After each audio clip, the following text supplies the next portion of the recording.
Jeromey. It was a great start in the first quarter and you never looked back, really. Yeah, look, it was a fantastic start. We spoke during the week about the rooms last week were really sombre. We thought it was a game we probably let slip v Launceston.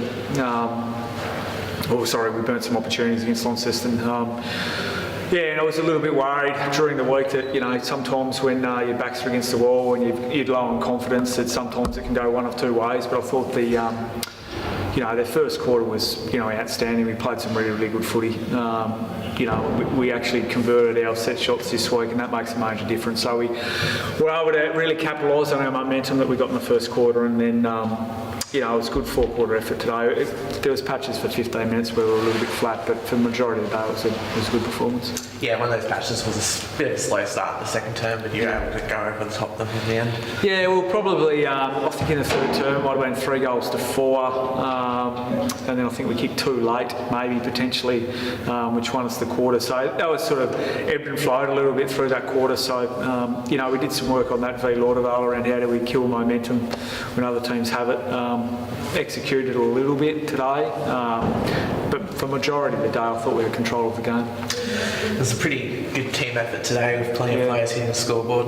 Yeah, look, we probably had some guys last week that could have hit the scoreboard as well. We just couldn't put them through the middle. So, instead of, I think we had 18 shots last week, probably should have had 25. And, we're probably, he's saying we've got 2 in a row. So, look, we think that our forward line's diverse in terms of we've got some experience there with Cox and Harper, but then we've got some excitement with Rubok and Ollie Preshaw and Jacob Smith and players like that. So, look, that's obviously evolving each week, and I think they're getting better. Can our connection to our forwards be better today, potentially? But look, a step in the right direction today. And the skipper had a good performance today in the middle. Yeah, look, he's just a warrior. Him and Clint Riley, they just go about their business week in, week out. They win 50-50 balls. They put their head over it. They tackle well. So he's had a really strong start to the year. He's just continued on his merry way. And tell me about Tim Castle. Firstly, his performance today. Yeah. He snuck him forward in the final term. Yeah, we did. Yeah, look, I actually thought he's probably our best player today. He had some outstanding tackles that won the ball back for us, which is what he's built his game on. So that was great to see in the first 3 quarters. And then he probably could have finished with 6. I think he kicked 3-3 in the last quarter. So he got some open looks at goal and didn't quite finish off. But look, he's had an outstanding career. I said during the week that he came up as a Sorrel Twos player in 2009. 18 months he was a premiership player at TSL level in 2010. And he's played 172, I think it is, 173 senior games of TSL footy. Would we have thought that in 2009? Absolutely not. But look, he's a hard worker. He loves the club. He bleeds red and white.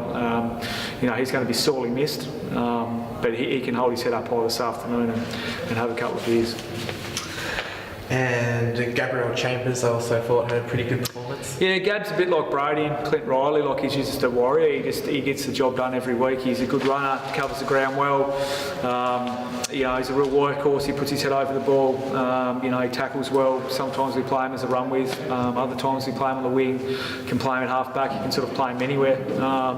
He's been starting to become a real leader of our team. I think he's up to about 115 games now of senior footy. So. He's got some really good experience there. Now, the thing that he needs to improve on is developing his leadership, which I'm sure he'll do over the next couple of years. And finally, next week, big Saturday night footy game over at Twin Ovals. Yeah, it is.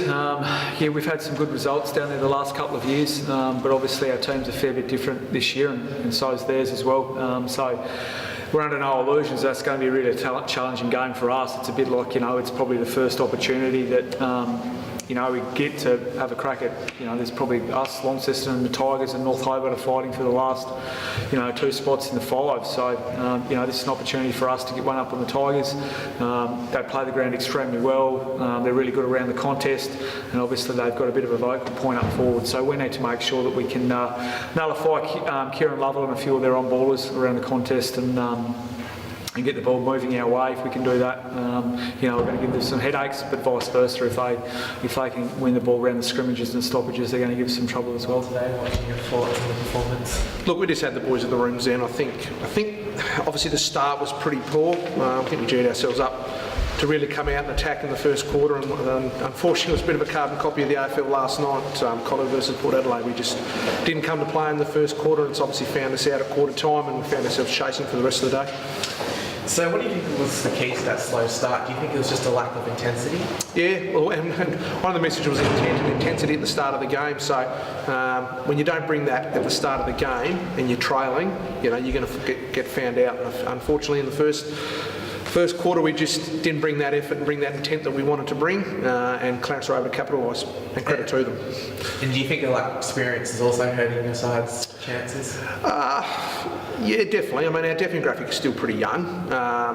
We touched on key fundamentals today, where we just, we're not strong enough in the air at the moment taking marks. We miss too many 20-metre targets. You work so hard to get hold of the footy, and then you get up forward and we miss that little 20-metre kick, or we drop a mark, or we do get the opportunity to score a goal, and we miss some really easy shots on goal today. And for a team that's really learning in a young group, we really need to capitalise on all opportunities. I thought there was a bit of a good response at the start of the second quarter when you got 2 in a row. Yep. And what do you think was the key to that good start, and then you can just carry it on? Yeah, look, I think we came out even the second quarter, a couple of goals each. I think it was just back to the basics, of just being hard and willing to compete, and play as if it was your life dependent on it. I think we've just got to educate these boys. We're just not getting 4 quarters out of them at the moment. We're just getting stops and starts, and we're relying on too few. I thought Hugh Williams was fantastic in the ruck today. I mean, we're not going to shy away. We haven't got a lot of height. We do miss a key forward, and we're missing ruckman. We obviously had Harry Island go to Devil's duty, so who'd been playing in the ruck the last couple of weeks. So I thought he battled manfully in there against Bailey. I thought he did a really good job, and Sammy Darley coming through off half-back and some times on ball. I thought those two players especially got to hold their head high. I thought Nathan McCulloch was also very brave during the third quarter in particular, when he took a bit of a knock. Yeah, look, that's just the way Nathan plays. He's the reason he wears a helmet is because his technique wasn't right, but he goes in mightily hard and he battles in there. That's one thing we love about Nathan, is his attack, and he's just we use him as an example at times for the rest of the group to say, look, this is the way you need to go about your footy, and run through the lines and run through the footy. Nathan just brings that every week, so that's not an irregular thing for him. He does that most weeks. I also thought Mac Evans was pretty good today. Yeah, second senior game. I thought he's starting to develop. We actually made mention of him in the rooms, like he's a young 17-year-old kid still at school. He's actually got very good skills, a left footer. So we tried him in a couple of different roles. Kicked our first goal to get us started. Played some times on the wing. So look, he'll just get better and better and better as the season goes on. The more opportunity he gets to play around the senior group. And do you think you're going to get key players back soon, like Colin Garland, for example? Yeah, look, we're still just waiting to see with Colin. So that's still. Look, I think we've got another meeting with him next week. So we'll just see how he goes and get his body right and ready for TSL footy again. So look, no doubt that he'd be an asset to our club, as we do lack that tall forward who can take a high mark. So hopefully we can get him back. We've still got Sammy Caswell and Hugh Williams out as well. Obviously got 8 or 9 players run around the Devils as well. So the talent's there. It's just been able to get them all on the park at the same time. So and the D-League have been fairly good. Obviously a bit more disappointing today, but there are some players in there that hopefully can show some form and put their name back up for senior footy. What actually happened to Sammy Caswell? He copped a bit of an injury with his sternum, so I think it was bruised or cracked.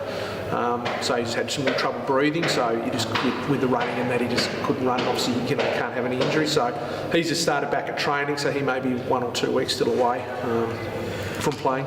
Yep. And next week, obviously, after this result, it's a big task to head up north and face the Premiers. Yeah, look, we embrace those challenges. I think it's good to get away, get on the road, and have a trip and get away from our environment. I think that's been said before, but I think it's a good opportunity to play on my Premier ground up north and show that we do like the bigger ground. So hopefully we can just play the style of footy we want to play. We do get dictated to a bit, but we're just trying to encourage the boys to stick with the game plans, what's done by their line coaches, and obviously Bear as well, and I'm sure the results will follow.